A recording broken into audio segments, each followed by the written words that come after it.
Circus without a tamer in the show. The ticket seller's son controls the tigers.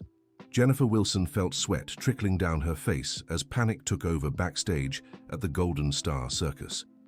The head tamer had fainted minutes before the most important show of the year, leaving 4 agitated tigers in the ring before 300 people waiting for the performance to begin. That's when she saw her son Ethan running toward the ring with his hands raised. The 10-year-old boy, dressed in a black suit he'd received as a birthday gift, positioned himself at the center of the arena. The tigers stopped roaring and watched him intently, as if recognizing an authority that had never been officially established. Jennifer had worked as a ticket seller for 3 years at that circus, which traveled through small towns in California. She'd been raising Ethan alone since her husband abandoned them, taking all the family's savings. Her salary barely covered the rent for the tiny room they lived in near the bus station in Sacramento, but it was all she had. "Ethan, get out of there right now!" she shouted, trying to jump over the railing separating backstage from the ring. Her son raised one hand and made a gesture she'd never seen before. The largest tiger, named King, immediately sat down. The other 3 followed suit, forming a perfect circle around the boy. The audience began whispering and pointing. Some pulled out their phones to film the unusual scene. Jennifer's heart raced as she realized her son was repeating commands he'd memorized while secretly watching the training sessions. Over the past few months, Ethan had developed a habit of hiding behind the tarps to watch rehearsals. Jennifer thought he was just playing around, passing the time while she worked. She never imagined the boy was learning the language of the big cats. "He's controlling the animals!" exclaimed a woman in the front row. "My God, how is this possible?" said another. Ethan began walking slowly around the tigers. With each of his movements, the animals adjusted their positions, maintaining formation.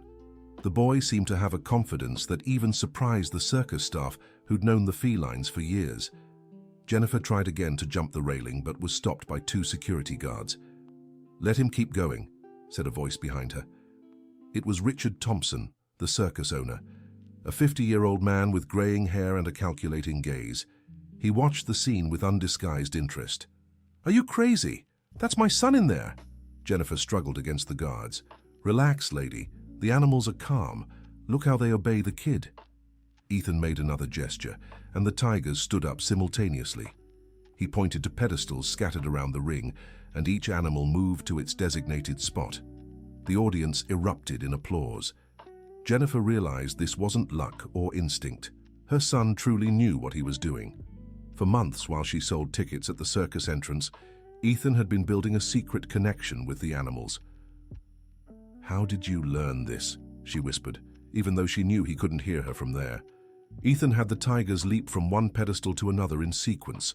The movements were fluid, natural. The animals seemed to trust the boy in the black suit completely as he directed the show with precise gestures. Richard approached Jennifer with an unreadable smile.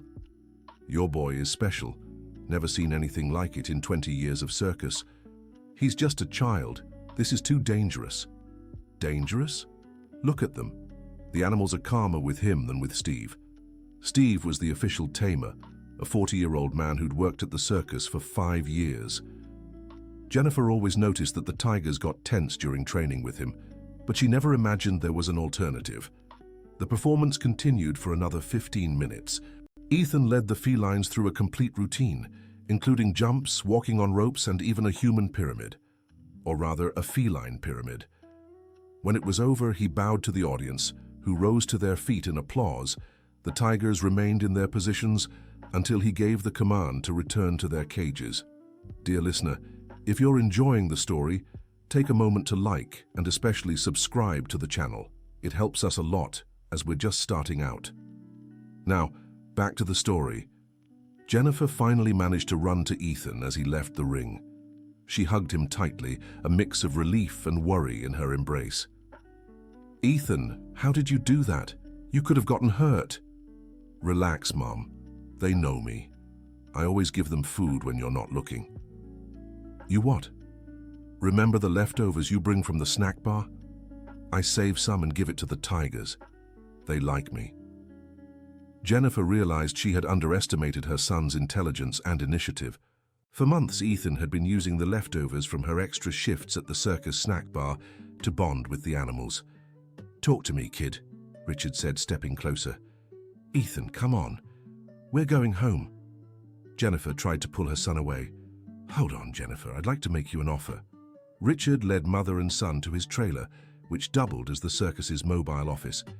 The inside was simple: a small desk, 2 chairs, and stacks of files everywhere.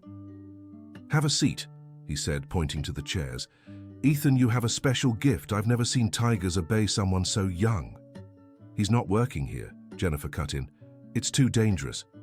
"Let me explain the situation." Richard sat behind the desk. "Steve isn't coming back. I had to let him go this morning." "Why?" Ethan asked. "Money troubles. The circus is struggling. I need to cut costs." Jennifer felt a chill. If Richard was letting go of long-time employees, how long would she still have a job? "But you, kid, proved today you could replace him, and for a much lower salary." "No," Jennifer said immediately. "Hear the offer first. $400 a month plus lodging. You can live in a trailer here at the circus." Jennifer earned $300 as a ticket seller. The offer seemed financially tempting, but it meant putting Ethan at risk. "Mum, I want to try," Ethan said softly. "You're 10. You don't understand the danger." "Yes, I do. But the tigers trust me. And we need the money." Richard smiled. He knew he'd found the family's weak spot: financial desperation. "Think it over. The circus needs you, and you need the circus." That night, Jennifer barely slept in their cramped little room. Ethan slept in the bed beside her, probably dreaming of tigers and rings. She knew her son had fallen in love with the circus world, but she couldn't bear the thought of him working with dangerous animals. The next day, they returned to the circus with their answer. Jennifer had decided to refuse, but Ethan surprised her. "I accept," he told Richard. "Ethan?" Jennifer grabbed his arm. "Mom, you saw yesterday. I know what I'm doing, and if we don't take this, we'll keep struggling." The truth was harsh but real. On her ticket seller salary, Jennifer could barely cover basic expenses. Ethan wore donated clothes and often went to bed hungry. "Only on one condition," she said. "I supervise every training session. If anything seems off, we stop." "Deal." Richard held out his hand. Ethan shook it first, followed by Jennifer, who still hesitated. The move to the caravan happened the following week. It was a small space, but clean and functional. Ethan was delighted by the proximity to the animals and the privileged view of the rehearsals. The first official training sessions began with Dr. Walter, the circus veterinarian. A short man in his 60s with a graying moustache and a gentle manner. He had worked there for over a decade and knew each animal individually. "First, you need to understand that each tiger has its own personality," he explained.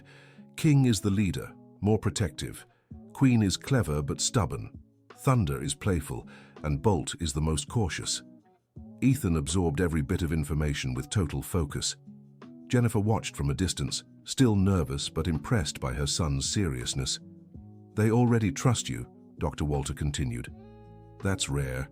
It usually takes months to build that kind of relationship." "It's because I've been feeding them for a long time," Ethan explained. "Feeding them what?" "Leftover meat from the snack bar. My mom works there too." Dr. Walter looked at Jennifer with a strange expression. "Can I speak with you privately?" he asked. They stepped a few feet away, leaving Ethan playing with Thunder through the bars. "Jennifer, I need to tell you something about these tigers." "What is it?" "When they arrived here 2 years ago, they were in terrible shape. Very thin, covered in scars, clearly mistreated." "So?" "I never could find out exactly where they came from. Richard said he bought them from another circus that went bankrupt, but the paperwork was messy." Jennifer felt a knot in her stomach. "Do you think they were mistreated here?" "I'm not sure, but I've always noticed they get agitated around Steve. With your son, it's different. They're calm, trusting." "Are you saying Ethan is in danger?" "I don't know. I just think you should stay alert." That night, Jennifer confronted Ethan about the conversation with Dr. Walter. "Mom, I also noticed the tigers didn't like Steve," he admitted. "They'd get nervous when he came near." "And you didn't tell me?" I thought it was normal, but with me, they're different." "How are they different?" Ethan thought for a moment before answering. "It's like they see me as family, not as an owner or tamer, as someone who really cares." Jennifer began to understand that her son's connection with the animals went beyond simple commands. Ethan had developed a genuine emotional bond with the tigers. In the weeks that followed, the boy became the circus's main attraction. Richard created posters advertising America's youngest animal tamer, and tickets began selling out in every city. But Jennifer noticed troubling changes in her boss's behavior. Richard started pressuring Ethan to perform riskier tricks and longer shows. "The audience wants more action," he'd say. "Make the tigers do the 3-tier pyramid." "That's too dangerous for them," Ethan would reply. "They could get hurt." "Stop being such a baby, kid. They're trained for this." Jennifer stepped in whenever she saw Richard pushing her son too far. But she knew the man's patience was wearing thin. The situation worsened when Melissa, Richard's daughter, returned from the capital where she'd been studying business. A 30-year-old woman, ambitious and with little patience for sentimentality. "Dad, you're barely tapping into that boy's potential," she said during a meeting Jennifer overheard. "We could charge more for tickets, tour bigger cities. I already raised prices by 20%. That's nothing. That kid is worth gold, and you're paying him peanuts." Jennifer realized she was caught in the middle of a dispute between father and daughter over how to exploit Ethan commercially. The tension grew even worse when Melissa took over the circus's finances. "From now on, all decisions about the show go through me," he announced in a meeting with all the employees. "What about Ethan?" Jennifer Wilson asked. "Ethan will have to adapt to the new demands. The audience expects more from him with each performance." That night, Dr. Walter sought Jennifer in her trailer. "I need to tell you something important," he said, nervously glancing around. "What is it?" "It's about Ethan's father. You said he abandoned you, right? 3 years ago. Why? What was his name?" "David Wilson, but I don't like talking about it." Dr. Walter turned pale. "David Wilson, the one who worked with animals." Jennifer felt the world spin. She had never told anyone at the circus about her ex-husband's profession. "How do you know that?" "Because I knew him. He worked here at the circus 4 years ago before you arrived." "That's impossible. David never worked in a circus." "Yes, he did. He was the previous tamer's assistant, a man with real talent for animals. The tigers adored him." Jennifer sank heavily into the small chair in the trailer. The revelation changed everything she thought she knew about the past. "If he worked here, why did he disappear? Why didn't he ever tell me?" "That's what I need to explain," Dr. Walter said, stepping closer. "David discovered the tigers were being used for illegal betting, underground fights behind the scenes." "Fights?" "Richard organized matches between the animals for a group of gamblers. David tried to expose it, but he was threatened. And then he vanished overnight. Richard claimed he ran off with circus money, but I never believed it." Jennifer felt sick. Her ex-husband hadn't abandoned their family out of cowardice or greed. He had tried to protect the animals and likely paid a high price for it. "Where is he now?" "I don't know. I never heard from him again. But Jennifer, Ethan has the same talent his father did, and Richard has noticed." "You think my son is in danger?" "I think both of you are." Dear listener, if you're enjoying the story, don't forget to like and especially subscribe to the channel. It helps us a lot as we're just starting out. Now, continuing. The next morning, Jennifer confronted Richard about David. "You knew my ex-husband and never said a word?" Richard was counting money in his trailer when she barged in without knocking. "I know a lot of people. Can't remember everyone. David Wilson worked here 4 years ago." Richard's expression shifted. He stopped counting the bills and stared at her. "Oh, David. Yeah, I remember him. Troublemaker. Ran off with our money." "That's a lie.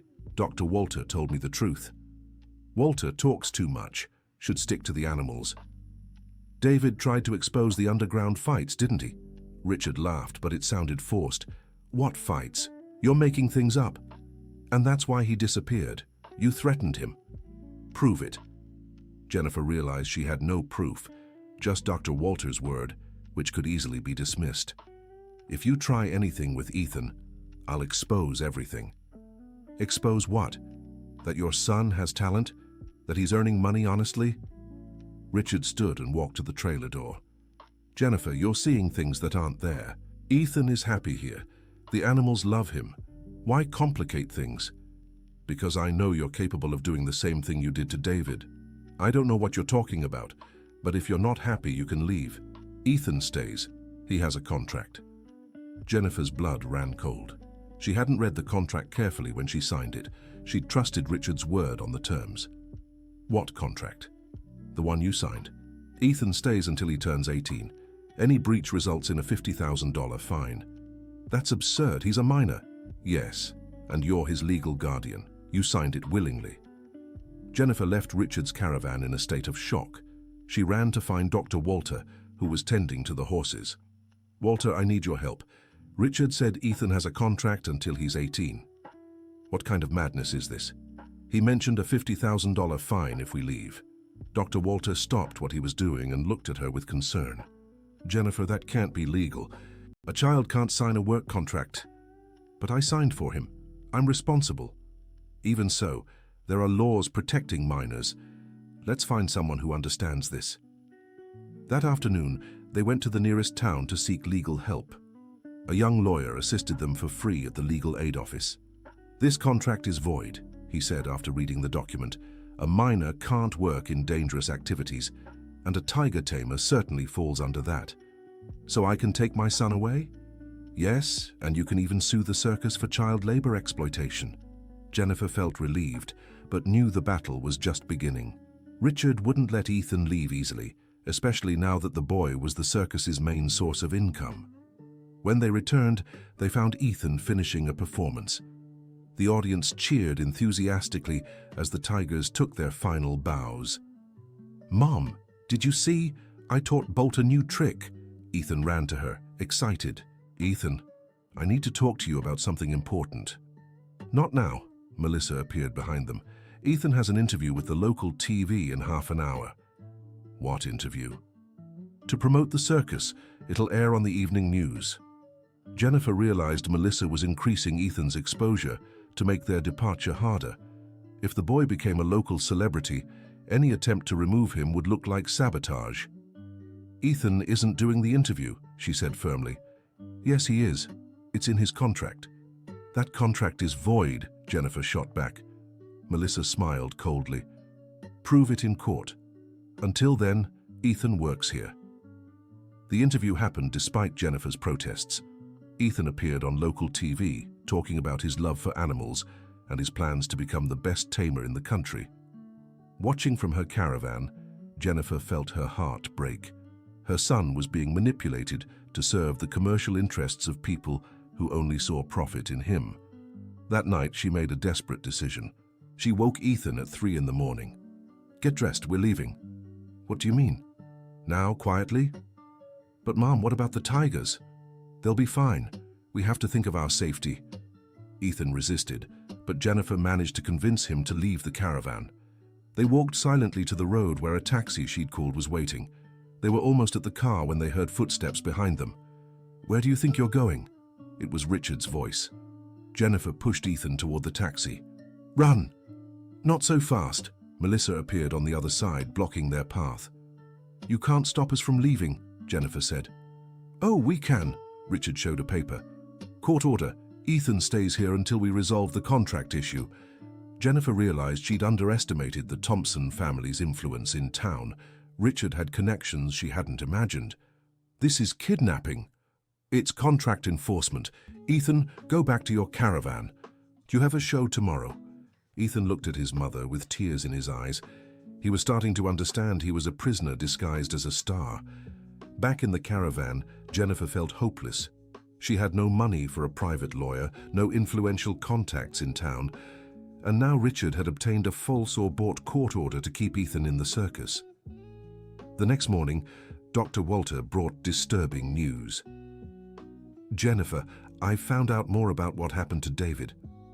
What was it? I spoke to Mike, the circus's old driver. He was here at the time. And? David didn't disappear voluntarily. He was forced out in the dead of night after threats. Richard said if he tried to report anything, something bad would happen to you and Ethan. So he protected us by staying away. Exactly. Only now Ethan is in the same situation his father was in. Jennifer realized history was repeating itself. Richard was using his usual strategy, threatening family to control an employee. "Walter, can you help me find David?" "I can try. Mike said he went to work on a farm in rural Texas, a place called Clear Springs. If I can talk to him, maybe I can figure a way out of this." "It's risky. Richard can't find out." That afternoon, while Ethan trained under Melissa's supervision, Jennifer managed to use the administration phone to call Clear Springs information. After several attempts, she found a farm that confirmed having an employee named David Wilson. "Hello?" The familiar voice made her heart race. "David? It's Jennifer." Silence on the other end. "Jennifer, how did you get my number?" "I'm at the Golden Star Circus. Ethan is working here." "What? Get him out of there now." "I can't. Richard set up some legal scheme to keep him here." "Listen carefully. Richard is dangerous. When I worked there, I found out he uses the animals for illegal fights. Anyone who tries to report it disappears." "Disappears how?" "Not literally. But they lose their jobs, get harassed, threatened. I had to leave town to protect you." "So you didn't abandon us?" "Never. Everything I did was for you. But now Ethan is in danger." David explained he'd gathered evidence before leaving the circus, but never had the courage to use it, fearing retaliation. "I kept photos of the fights, recordings of conversations. It's all hidden here at the farm." "Can this help us?" "Yes, but I need to come there in person. It's too risky over the phone." "No, if Richard sees you..." "There's no other way, Jennifer. Our son is in danger."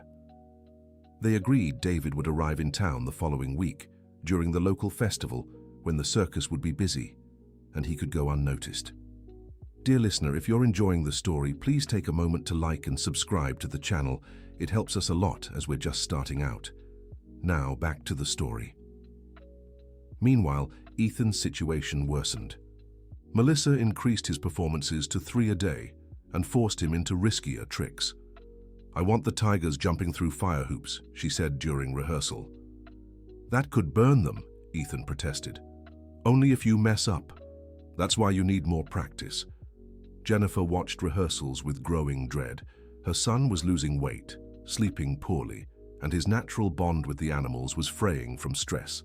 The tigers were changing too. Dr. Walter noticed signs of agitation he hadn't seen in months. "They sense Ethan is overwhelmed," he explained.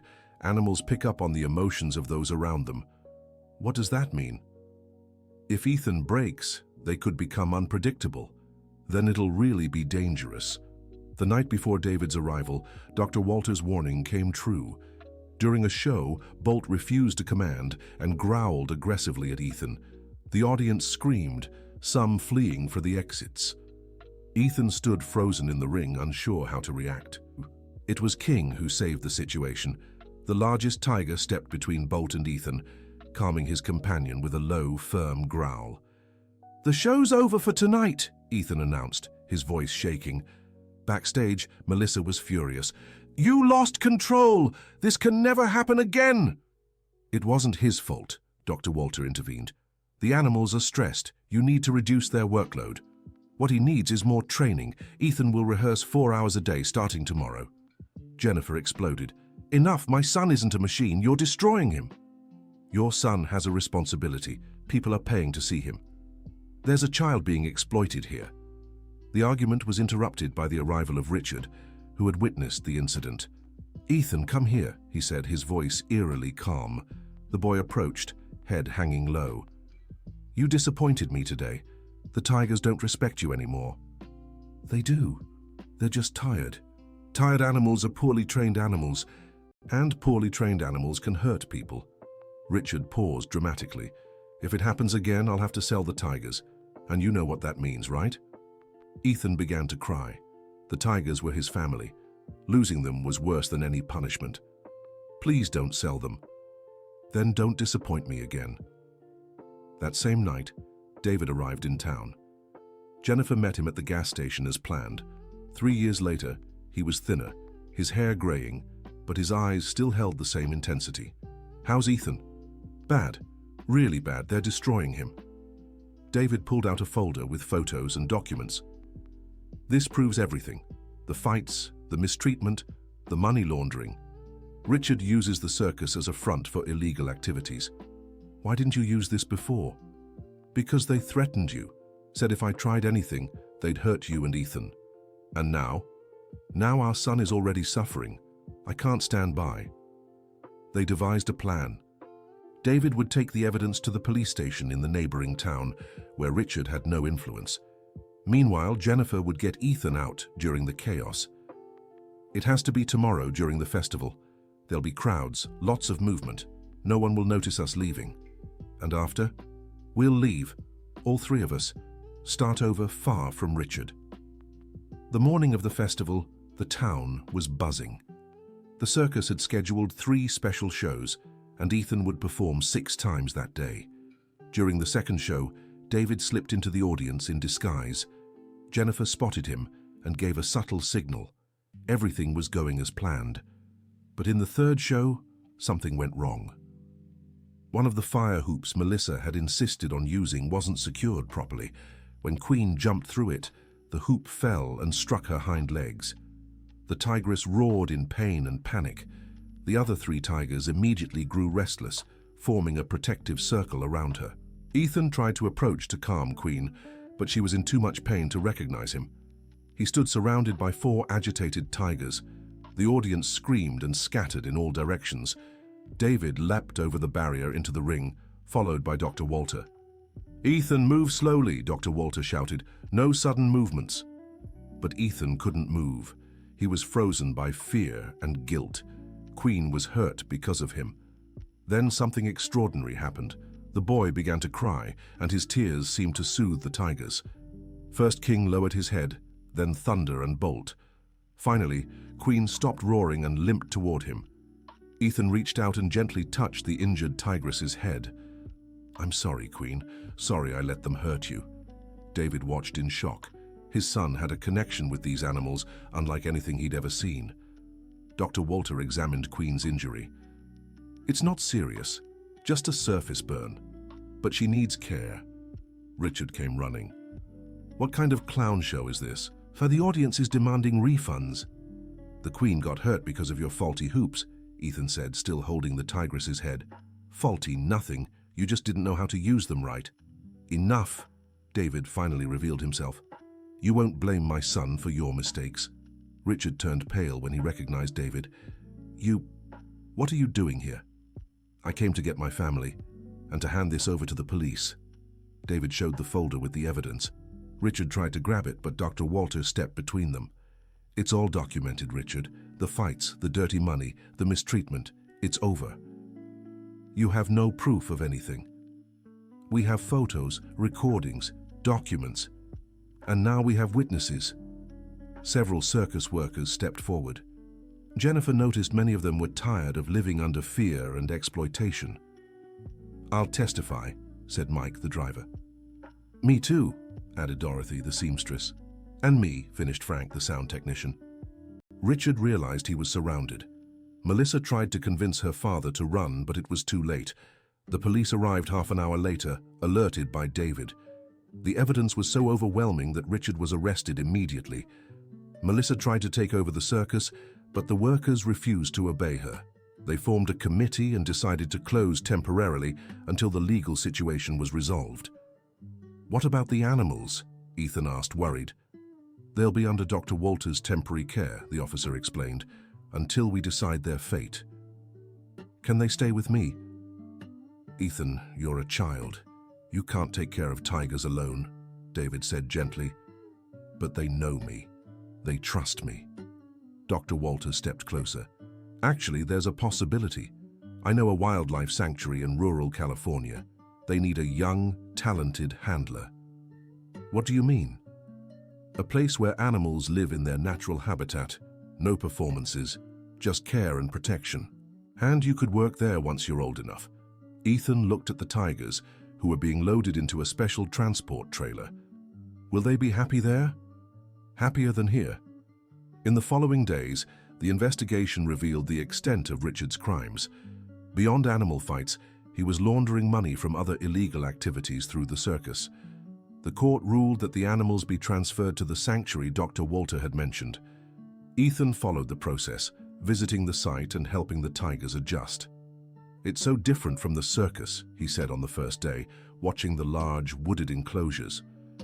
"It's how it should have been from the start," David replied. "Wild animals need space and freedom. But will they miss me? They will. But they'll also be happier, and you can visit them whenever you want." The legal process took a few months to conclude. During that time, David, Jennifer, and Ethan stayed at a simple boarding house in town, rebuilding the family life that had been destroyed 3 years earlier. "Why didn't you ever tell me the truth?" Ethan asked one night.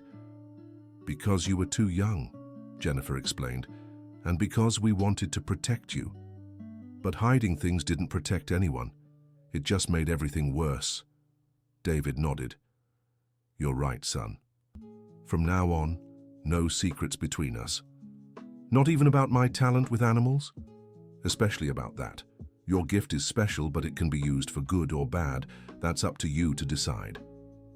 6 months after the circus closed, the family received an unexpected offer. The sanctuary where the tigers lived offered David a job as a caretaker coordinator. "It would be perfect," said Dr. Walter, who had become a family friend. "You'd work with the tigers, but without commercial exploitation." "What about me?" Ethan asked. "You'd go to a regular school, and on breaks you could help at the sanctuary, learning about animal conservation. But no performances. No performances, just care and protection." Ethan thought for a long time before answering. "I accept, but on one condition." "What is it?" "I want other boys like me to have the chance to meet the animals without being exploited. Can we create an educational program?" Dr. Walter smiled.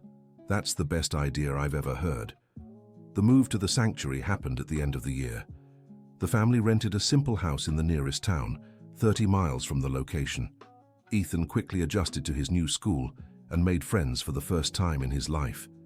He never spoke about his experience at the circus, preferring to be seen as a normal boy. On weekends, he helped David at the sanctuary. The tigers recognized him immediately and showed genuine joy at seeing him again. But now, their relationship was different. There were no commands, tricks, or performances. Just mutual care and affection. "They seem happier," Jennifer observed during a visit. "They are happier," Ethan confirmed, "and so am I." The educational program Ethan had suggested became a reality. Once a month, groups of children visited the sanctuary to learn about animal conservation. Ethan became the main guide, explaining tiger behavior and the importance of protecting wildlife. "Tigers weren't born to perform tricks," he told the groups. "They were born to be free." A year later, Ethan received an unexpected letter. It was from Frank, the former sound technician at the circus. "The workers managed to reopen the circus," he told his parents, "but now it's a cooperative. No animals, just acrobatics and clown acts." "Do you want to go back?" David asked. "No, my place is here now." Ethan had found his true calling: to protect instead of exploit, to educate instead of entertain, to love instead of dominate. At 15, he became the youngest animal behavior specialist in the state. Universities began inviting him to give lectures on the relationship between humans and wild animals. "I never imagined my son would become a teacher," Jennifer joked. "I always knew he was special," David added. "I just didn't know what kind of special." At his high school graduation, Ethan gave a speech that moved the entire school. "I learned that having a gift doesn't mean you should use it for your own benefit. It means you have a responsibility to use it to help others." The audience gave him a standing ovation. In the front row, 4 special people watched with pride: Jennifer, David, Dr. Walter, and Dorothy, who had become like a grandmother to Ethan. After graduation, Ethan received a full scholarship to study veterinary medicine at the State University. His research project focused on emotional bonds between humans and captive felines. "I'll prove scientifically what I've always known intuitively," he said on his first day of class. During his 4 years in college, Ethan continued working at the sanctuary and expanding the educational program. He created a handbook on animal protection that was distributed to schools across the state. By the time he graduated at 22, he had become a national authority on big cat behavior. But he never forgot his humble origins or the lessons he learned at the circus. At his graduation party, he made a special toast. To my parents, who taught me that family always protects each other, to Dr. Walter, who showed me the path of science, and to the tigers King, Queen, Thunder, and Bolt, who taught me that trust is the most precious thing in the world. 2 years later, Ethan opened his own rehabilitation center for wild animals, rescued from circuses and inadequate zoos. The facility became an international model and welcomed visitors from around the world. Jennifer managed the center's finances, using the skills she had honed over years of handling the family's tight budget. David was the general coordinator, overseeing a team of 20 caretakers. Dr. Walter, already retired, visited regularly to monitor the project's progress. "You've built something beautiful here," he said during one visit. Ethan turned his pain into healing for other animals. "And for other families too," Jennifer added, watching a group of underprivileged children touring the center. Ethan had established a free program to bring groups of vulnerable children to the center. Many of them came from difficult family situations and found in the animals a source of hope and affection. "Animals teach things humans sometimes forget," Ethan explained to the groups, like how to forgive, how to trust, how to love without expecting anything in return. One Sunday afternoon, 5 years after the center opened, Ethan was observing the tigers in their habitat when Jennifer approached.